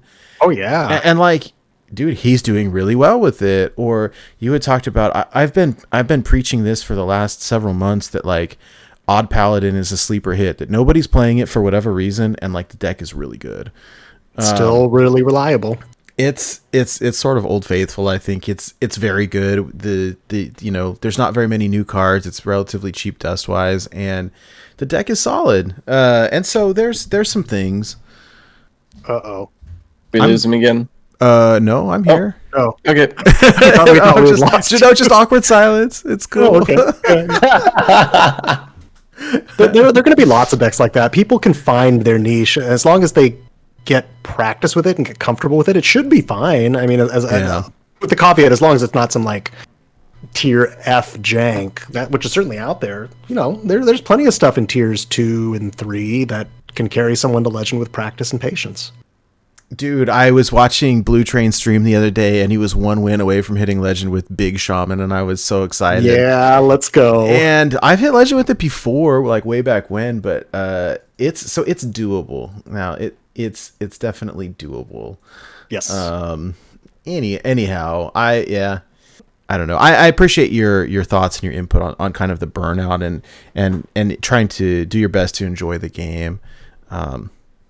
And we all just need to be good to ourselves and to each other. Wouldn't the world be a nicer place? Yeah. Now let's all hold hands and sing some songs. Oh, man. Hey, so let's talk a little bit about what we've been playing this week. I will start out real quickly here. I don't want to spend too much time about it. I'm more interested in the deck Rotted brought and this deck that Hydra's looking at playing and talking about these a little bit. I've been playing Mozaki Mage this week. I got this deck list from 6J, and it's really solid. Like, this is a very similar list to what we've seen over the past month with the new addition of Talon Fordring as a tutor for Mozaki. For those of you watching or listening who are not familiar with what the term tutor means, it comes from Magic the Gathering, where tutoring is when you're basically targeting a specific card in your deck to draw this card. And we know for a fact, like, if I've got Talon Fordring, the Death Rattle says draw the highest mana cost minion in your deck. And so if I'm sitting here on my Sorcerer's Apprentice and I'm just missing Mozaki for the combo, like, this pulls Mozaki. Now, you get susceptible to Dirty Rat or some kind of disruption, but for those decks that can't handle it, this draws into your combo. Or the other day, like, I'm sitting on my Mozaki, but no Apprentice, like, vice versa works. Like, hey, you draw into your Apprentice. Like, that's great. So I've been having a lot of fun with this. Granted, I'm in Super Dumpster, and I'm getting targeted super hard. Every deck is running 2 Dirty Rats and a Lotheb and Cult Neophytes and anything else that can possibly, like, ruin my life. And so I'm having fun with it. It's a lot of fun, especially when you go off and oh man, there's games that I've won that I probably shouldn't have won. There's games that I lost that I probably should have won. But overall, like, it's a super fun deck. I feel like the nerf to Springwater, like, yeah, it hurts a tiny bit, but not a lot. If you can encounters flow early on, you're still fine. I don't know. I mean, I've gotten beat down by aggro even with double ice block sometimes, but, like, overall, it's a good deck. Yes. I'm having a lot of fun with it. I don't know. Do you guys have any hot takes on this? I don't want to spend too much time on it because you guys have more interesting stuff to talk about, I think. But what do you think? I think it's a good deck. I think that you're exactly right. Like, the adjustment nerf to Springwater was important, but I think this and other APM decks still show that the power center of the deck remains to be encounters flow. Mm-hmm. And the double ice block on all the freezes. This is a powerful deck right now, and it can get places. We've seen more talk of it, perhaps because the high Legend meta has decks that are susceptible to it. But all in all, I think if you want to play an APM deck, this is the one you should be looking at. It's certainly more linear than the old Flamewaker decks. This is a combo deck at its heart. It is. That's what I like about it. I struggle with APM. I remember when Corbett started playing the APM Flamewaker Mage, and he's got a good video on how to pilot it, but I struggle with it. It's like, hey, when do I go off? I've seen these decks go off as early as turn 4 or turn 5, or sometimes you wait. And when is that, magic time, and can you draw into your deck? And it's complicated, I guess is what I'm saying, where I feel like Mozaki, there's a game plan, and it's relatively easy. Like you need you need Mozaki and an apprentice and some kind of card draw like a cram session, and you can OTK. It's wonderful. It's fun. I almost don't. It's definitely a combo deck at heart, and it's sort of like playing solitaire in some regards, and so I enjoy that. I think it's a lot of fun. But moving right along, we were talking about what decks you guys brought. Rotted has this Reno Lock deck that is near and dear to my heart. This is, in looking at it, it looks very control heavy, anti-aggro with the Death Rattle package. I saw the new card, the Quillbore, Death's Head Cultist is in it, which I like. Yes. The only card in looking at this list, and I'm not going to read the whole list out. So for those of you listening to the audio version, I'll post the deck code in the show notes and in the Discord and everywhere else. So you can check this out. But the only card that I wasn't sure about was the inclusion of the Backfire, and I was wondering how that's working for you. Which is, what is it? Just draw 3, I think. Deal 3 damage, draw 3 cards. Yes, and I think it is an excellent card that just about any Warlock deck wants. It is just so situationally strong. If you have it in your hand, especially on the coin, toward the beginning of the game, it's just guaranteed way to get through your deck. I think it's just an excellent card. Have you felt that the nerf to Hysteria did any damage to this, or is it still fine? I think it's still necessary, but it's clearly slower, and so it makes this deck that much worse against Darkglare, which was already bad. But having Hysteria at 3 was kind of a saving grace. Mm-hmm. Hysteria at 4 is that much worse. Yeah, but you still need it. It's still such a strong clear that you still run it. Cool. The Glacial Shard, is that for Kingsbane, or what is the inclusion? That's just for aggro in general. It works really well, obviously, against Kingsbane, but it also is quite strong against Darkglare if you need to freeze one of the giants. Freeze a giant, yeah. Very cool. It looks fun. Yeah. I love, this looks like kind of classic greedy control deck, and I really like it. It's got an expired merchant in it, so you can get 2 copies of Gul'dan or N'Zoth. Or a Void Daddy or Morganus or whatever else.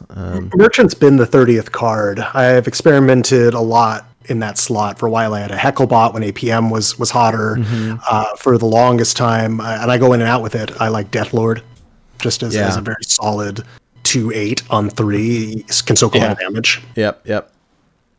Yeah, I think that this might be something I'm going to give a bit of a try. I unfortunately, or fortunately, we'll see if this stuff comes back into the meta more, but I made N'Zoth and Blood Reaver Gul'dan in gold about 6 months ago. Good man.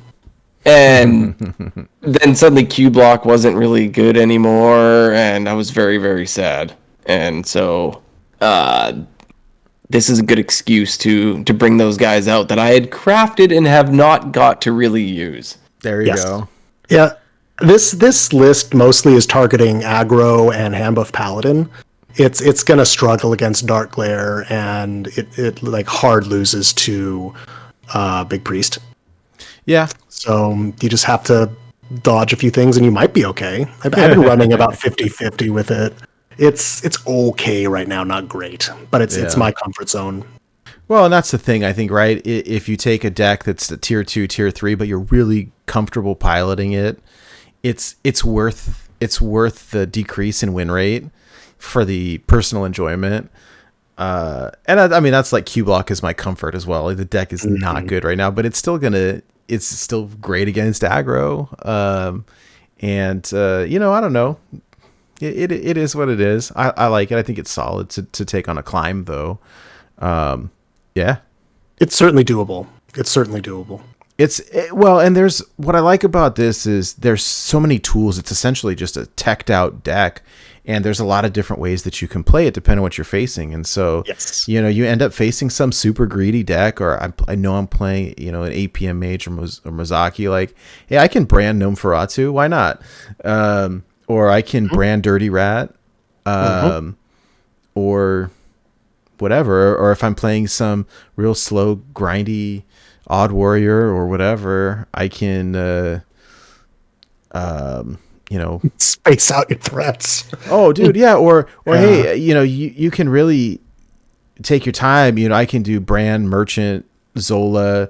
I mean, I've seen, gosh, every once in a while we used to run Faceless Manipulator. And, hey, let me get four copies of Gul'dan, 4 copies of N'Zoth, and just be super greedy. You want to know the problem there? Not with greed, just I'm looking at this list as you have it on your screen, and like I'm thinking of APM Mage, and like the cards I want to have to win against APM Mage are almost entirely the opposite of the cards I want to have to win against Secret Mage, and they're both quite prominent. And that makes a tech deck like this kind of tricky because guess wrong in the mulligan and, well, you lose. GG. Right. Yeah. And it's kind of 50-50 in climbing the ladder. I'm all prepped, for APM Mage or Mizaki, and then it's secrets. And like, oh yeah. I mean, whatever. Yeah, I mean, it is what it is. You adjust, and there's enough draws that are lively into Secret Mage, so even if you have like a rat in hand, it's whatever. But that's an ongoing challenge here in Wild. I'm sure you've both experienced it. You're looking for something, you get something else, and you just get rolled because of it. Yeah. It's a necessary evil. It's nice to have multiple archetypes that are successful within a class. It's, you know what? It's probably a good thing for the format, I will say. It's, I don't know. I played this game for a long time, and at least, if I'm facing a mage, it could be any of 3 different types. If I'm facing a priest, it could be a couple of different types. Although I saw some madman running like aggro priest on ladders the other day, and I was very impressed with that. But yeah, good stuff. We were talking a little bit before the show about Celestial Alignment Druid with Malygos, and I'm sort of curious about this. Like, I don't want to steal Hydra's thunder, but he was talking about, hey, I want to kind of learn this deck. What, do you guys have deck lists? And I had one that I found somewhere. I don't remember. I think I lost against it and then pulled the deck list up from my HS replay. But Rotted brought a version from Burnt, who is like hands down the Druid master, I think. And Druid Daddy. Oh yeah, I remember somewhat. We've had him on the show in the past. He's a great guy and a good DJ, by the way. Glorious beard. Yes. Oh, big time. And I remember someone giving him a hard time one time. He said, "How does it feel to hit Legend every month with the worst class?" And I thought that was so funny. Anyways, this is his version of Celestial Alignment Malygos Druid, and it looks pretty spicy. I remember when we did the card review when the set came out, and I saw Celestial Alignment and said, "Hey, somebody is going to break this card. And it's going to be Burnt, or it's going to be Clark Hellscream, or it's going to be Concerned Mom, and I don't know how to play it, but I know it's going to be crazy." And here we are. So how does this work? Was that a question for me? Yeah, well, the idea was I don't play a lot of combo. I've played a lot of aggro. I've played a lot of control. Combo is something I haven't done. I understand, what Celestial Alignment does. Malygos. But, like, in general, what's the game plan? In maybe a more broader stroke than that. Of course. So, as you can see with this deck, it is stepped away from the traditional Malygos Druid shell, which was involving Aviana Kun, Juicy Psych Melon, and stuff like Kale Thoth, Sunstrider, and Geppetto Joybuzz. This, just like you say, you ramp at 2 and play Celestial Alignment. Thereafter, you have a few different paths you can take. You'll have the ability to play your copies of Nourish to quickly gain mana, and since your cards will only cost 1, you can then go off with things like UI and just draw a ton of cards for very, very little mana. You'll also have Twig of the World Tree in this case, and Sphere of Sapience to break it. So you'll play Twig, immediately break it with Sphere. Suddenly you're at 10 mana, your opponent's at like 2. And so you have all this mana now, and everything costs 1, so you can just play Malygos the Spellweaver, get a humongous hand of free stuff, play Malygos, copy it with Germination, vomit on your opponent. That's rad. Yeah. That sounds amazingly fun. Yeah, it's a lot of fun, and I mean it has the traditional druid tools of like branching paths, ferocious howl, an oaken package with Vargoth, and the new 5/10 for 4 injured marauder. Oh, amazing, amazing. I didn't really think of that. Nate rated that card very high. Hit the nail on the head with that one. Remember when we were playing a 3/6 like Ironwood Golem Right. out of open summons, and now we're getting a 5/10. Yeah, it's pretty nutty. Yeah. Yeah, it's a fun little deck. What's always interesting to me is when we see a card like Twig of the World Tree, when it came out, years ago, and we were all like, this card is hot garbage. And now we're playing it like, 2 or 3 years down the line. And that's the beauty of Wild. And I always say, like, don't dust your cards because something that sucks now is going to be good 2 or 3 years from now. So this looks fun to me. Where I always struggled with it was you play Celestial Alignment and then you're down to, 1 mana. And so the combination of Celestial Alignment with then ramping afterwards is the kind of important key that was lost on me. Yeah, that's where Nourish really comes in handy, because not only are you're gaining permanent mana, you're getting it that turn, so you can chain it into other interesting things. So you would specifically want to save Nourish for afterwards. I mean, and I would say that's its ideal position, but obviously situationally you might need it to gain mana or draw cards. It's just sort of hand dependent. Yeah. Yeah. I'm definitely going to give it a whirl. I've been looking for something that's going to, excite me and get me. I got to get these Druid wins, man. Druid is like my least play. Like, I think I've played Demon Hunter more. Wow. So like it is down there. So I'm gonna give this guy a spin, and I like doing fancy things. So this deck has a lot of finesse to it. There are a lot of sort of sneaky ways you can win that you'll come into as you just get the reps. Like, for example, Oaken Summons. If you have a second copy and only Malagus is left in the deck after Celestial Alignment, it costs 1, so Oaken will rip Mali out of the deck for you. Yeah. That's... Oops. Just little things like that, or like timing for stuff. But it's a lot of fun once you get the pacing of it. It's Druid, all right. Yeah. So what are you looking at in terms of OTK? I mean, I suppose after we Malygos, then you Malygos again to draw a bunch of spells. You can Coon to refresh, and then in terms of damage, I guess sure. I've got what I see here is I've got the swipes and I've got only 1 copy of Living Roots, and so there's not like you got to save those, I suppose, for your OTK. Yeah, but you also have UI, which at that point will only cost 1. Also. Oh yes, I missed that. Yeah, and so with 2 Mallies on the board, that's still a ton of damage. Like each UI, if you have Mally and Germinate it, that's 5 plus 5 plus 15 for just 1 UI. So it adds up quickly. And you might also end up in a position where, okay, maybe you can't do an OTK, but if you get a Mally down or a Mally and a half, I guess that wouldn't be possible, but enough to swipe away an opponent's board to the point where you're threatening lethal, they might just not be able to respond to that. Yeah, especially if they're short on mana and you have all the mana, it turns out. Well, and part of the beauty of this, I think, is it's matchup dependent. And so if I'm facing an aggro deck and yes. I'm sitting here at 30 health and 50 armor, it's like, well, okay, I can use my swipe to take out your little baby minions and just and just outlast you. So exactly.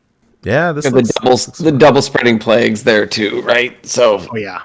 You've got plenty of defensive tools. The Oaken on 4, if Oaken pulls Vargoth, pulls the Marauder, gaining 12 armor, vomiting those stats on the board, that's often just game winning right there against aggro. Yeah, it's like backbreaking. It's great. Yeah. Well, cool. I'm definitely gonna give this a go. I've been really looking for something to play in Druid, so I appreciate you suggesting this. Absolutely, and to be clear, I don't know actually if it's any better than old style Melon builds. It's just different, and I would really defer to druidic experts there, but it's I think perhaps more versatile and fun. So I think that perhaps is more important. I will definitely say new shinies, and so I think trying out something new. It's interesting because we've seen this evolve over time. I was a huge fan of Starliner Druid back in the day before it got nerfed to oblivion. The style of kind of OTK is just so fun. It's definitely a big shiny combo deck here, so love it. Hydra, we were talking about earlier on the show in terms of like doing some co-op. Like this would be a fun one to do it, where we'll probably lose more than we win and have a lot of fun doing it. Would be my guess. Yeah, we should do so that bad at the end of the day, then. Right? No, that's fun, right? That's which is the goal, right? Exactly. So, I like it. I'm in. Well, yeah, we can do poorly with it, and then I can go bother Burnt to help us out. Oh, super cool. All right, you guys. Well, I think we're sort of wrapping things up a little bit. I want to move over into kind of our weekly challenge. So last week we had a weekly challenge on the show. We got it from our buddy Otters, which is fun. Otters. Right. So for those of you who aren't aware or are hearing this for the first time, what we've done on the show for a while now is we've got a weekly challenge for the listeners to try to do. And sometimes it's, build a giant beast, and sometimes it's build a giant weapon. Sometimes it's kill yourself in the most creative way possible, self-lethal in the game, or whatever it may be. So this past week, Otters came up with the challenge, and it was to create the largest pogo hopper board by turn 5. Now the funny thing is, so then Otters provided an example. It dropped it in our Discord. Hey, here's my submission, you guys. And nobody was able to beat it all week. So it's pretty funny. And then as the week progressed, like people were not able to make it happen, and so Otters jumps back in. He was like, I'll give you a hint, mech warper, and still so Otters is the reigning champ of his own challenge here. Did Otters really come up with it? I thought an NHL fan came up with it. Well, I think it was Otters through NHL by proxy. Gotcha. Yeah. They're in the same degenerate club. I say that lovingly. So anyhow, that's that. So thanks, Otters. In terms of challenges for this coming week, no, by turn 5, those are very big bunnies. Yeah. No, so this example that's on the screen here, I think was not the actual submission either. Let me check the Discord super quick. They were big though. Mickle got close, but Otter's submission was a 7-7, 9-9, 11-11, and 13-13 on turn 5. Yeah, I haven't actually. I was trying to find the entry on it. We have a few. Okay, so I found it. There is a 7-7, a 9-9, an 11-11, and a 13-13 on board by turn 5 by Otters. That's pretty crazy. Mickle got close. He was not too far behind, but looking at Mickle's here, he's got a 3-3, 5-5, 7-7, 9-9, 11-11. Just still solid. That's solid for turn 5. Yeah. Wow. Break the meta with pogos. Right? Hey, you know what? Anytime there's a meta breaking deck, it's always so fun. I think it was Otters as well, and I could be wrong, but I think it was Otters who was playing Deathwing, Death Rattle Rogue, right? Yeah. To High Legend. And so the question is, is that Dustbait or is that good? And I don't know the answer to that. Yes, exactly. Yes to both. It's not going to carry you all that far. It can carry Otters as far as its giant dragon wings can take him, I guess. I don't know. It's Otters. I love it. I love that though. It's so fun, and that's the thing. Well, one thing that it makes me wonder is, like, are we such slaves to what everybody else is playing? You know, when someone can break the meta with something like that, it gives me hope, right? Like, when I see somebody play a different deck, when we're sitting here, you know, picking these top tier decks, and it's like maybe there is stuff out there. We just need to, you know, experiment more and not be afraid to lose ranks trying. Dude, I think that's a really good take. I've been saying this for a long time. I feel like there are so many of us, myself included, who are sort of slaves to, you know, what is the meta, what are the best decks or whatever. That there are definitely undiscovered decks. I can guarantee it. I don't know what they are, but I'm like almost certain that there are some undiscovered gems that we just haven't found yet because we're too busy playing Dark Lair and Secret Mage. There's got to be stuff. So yeah, the meta's not fully solved. I don't think it's fully solved, but it still can feel stale. Yeah. Well, and you know, every once in a while, there's something comes out of the woodwork. Like, what is this? I've never seen this before. Wait a minute. This is actually good. Hold on a minute. And it's always really fun when that happens. So yeah, kind of like how Cute Lock emerged, right? Yeah, I have to say, part of the fun thing in looking at the different meta reports is, you know, when we look at NA and EU, they're relatively similar. And then we look at the Chinese meta report and it's like, wait a minute, what is this? But their player base is huge compared to ours. And so there's a lot more, I guess, experimentation or a lot more variety. And so then, you know, we can take this idea of like Cute Lock, or it's a combination of like Baby Zoo and some discard mechanic, and all of a sudden people are doing really well with it. Like, hold on, wait a minute, what's going on here? Yep. And it's always fun when that stuff happens. Agreed. 100%. So hey, I don't have a weekly challenge this week. I think Otter sort of blew my mind with that last one, and it's been quite a busy week for me. Unless you guys have something crazy off the top of your mind, we may have to skip a week. I don't want to put you on the spot, Rotted, but I don't know if you have anything crazy that you would challenge people to do.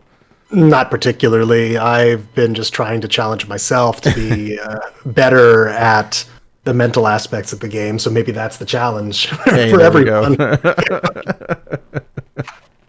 Yeah, maybe we'll take a week off and reassess. I like that. Go out in the sunshine. Get some fresh air. Go play Hearthstone at the park. Oh, there you go. I like that. That's great. All right, you guys. Well, that's pretty much it for our show here. Quickly before we wrap things up, I do want to say a very big thank you to the supporters of our show. First and foremost, thank you to Shokunin, who's our executive producer. Thank you for your support, and thank you to all of our patrons: Disruptor 108, Claudette G, Daniel B, Justin M, Wildcard, Aramorn, Ben from Work, Corin J, and AJ Gomez. Thank you all so much for supporting the show. And also just a big shout out to everybody who is kind of watching the show live. Thank you all for your support.